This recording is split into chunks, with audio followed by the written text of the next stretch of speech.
Problem number 2। Problem कह रहा है if integration cos x dx by sin 2x 1 plus sin 6x to the power 2 by 3 is equal to fx into 1 plus sin 6x to the power 1 by lambda plus c, जहां पर c है arbitrary constant, where c is a constant of integration. Then lambda into f pi by 3 is equal to lambda into f pi by 3 is equal to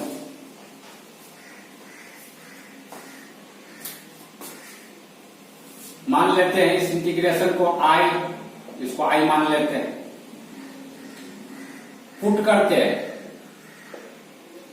z is equal to sin x. This implies dz हो जाएगा cos x dx.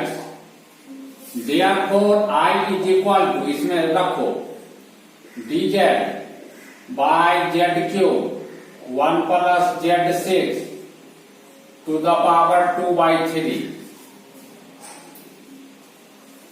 इसको हम लिख सकते हैं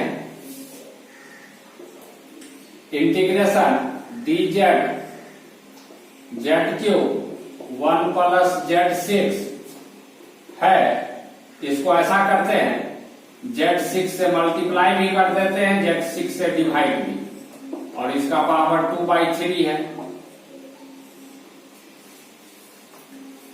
that is equal to हो जाएगा integration dz by z cube, यहां पर जो z6 है पावर 2 by 3, तो 3 से कटेगा 6 दो बार में, 2 दूनी 4, यानी z पर पावर 4, z पर पावर 4, और यहां बचेगा 1 प्लस z6 बाई z6. इस z6 को इसके भी नीचे इसके भी नीचे कर देंगे तो हो जाएगा 1 बाई z6 प्लस 1, और इस पर पावर 2 by 3, यानी i is equal to this. और पुट करते हैं, यहां पुट करते हैं, पुट z तो पुट कर दिए, तो कुछ दूसरा चीज पुट करते हैं, ठीक है. 1 by z6 plus 1 is equal to t cube.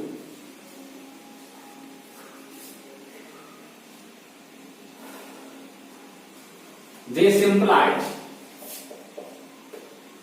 minus 6 by z7 dz by dx 3t square, dx इधर ले जाओ, एक मिनट, ये हम क्या कर दिए, dz by dt, dx का लिख दिए dt. This implies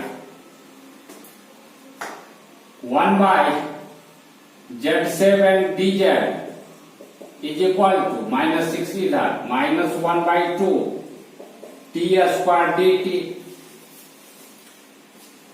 Therefore I is equal to, इसमें रख दो, इसमें इसको तो हम लिख सकते हैं dz बाय कितना हो जाएगा z7, इसको ऐसे लिख सकते हैं integration 1 by z7 dz by, एक मिनट, ठीक है, 1 bye z6 plus 1 power 2 by 3.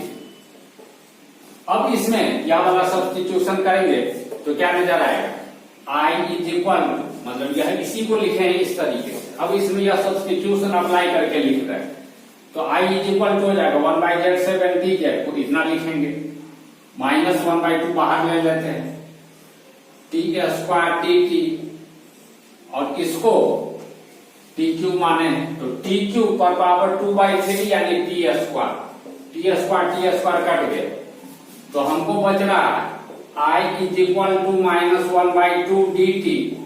This imply i is equal to minus 1 by 2 t plus c हो जाएगा. अब जरा मिटाते हैं, उसके बाद कैलकुलेशन करते हैं.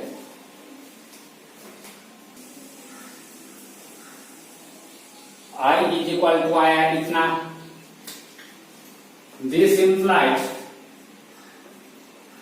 Is equal to -1/2 t,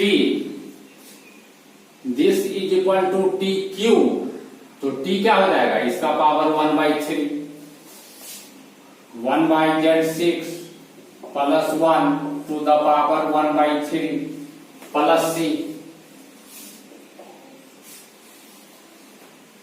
This implies I is equal to -1/2 1 plus z6 by z6 to the power 1/3 plus c. This implies I is equal to -1/2 z6 है और 1/3 है, तो पावर 1/3 से मल्टीप्लाई करेंगे तो z² मिलेगा, into 1/z², 1 plus z6 to the power 1/3 plus c. This imply I is equal to z के जगह पर रख दो sin x, तो हो जाएगा -1/2 sin square x, 1 plus sin 6x पर पावर 1/3 प्लस c. लेकिन I इज इक्वल टू दिया हुआ है इसके बराबर है, इससे इसको कंपेयर करने पर दिखाई पड़ रहा है fx के जगह पर दिस और लैम्डा के जगह पर यह 3, यानी लैम्डा इज इक्वल टू मिल रहा है 3 और fx मिल रहा है -1/2 sin स्क्वायर x. हमको निकालने के लिए पूछ रहा है, कह रहा है lambda into f pi by 3, तो lambda into f pi by 3 is equal to 3 into f pi by 3, इसमें x के जगह पर पाई बाई 3, तो -1/2 इंटू साइन पाई बाई 3 यानी साइन 60 डिग्री का स्क्वायर, यानी √3/2 का स्क्वायर यानी 3/4. 2 से यह कटेगा 2 बार में, यह 2 उलट करके ऊपर 3 कट गया, दैट इज इक्वल टू -2. अब जरा हम आंसर चेक कर लेते हैं. आंसर दे रहा है C में -2, ठीक है, ठीक है.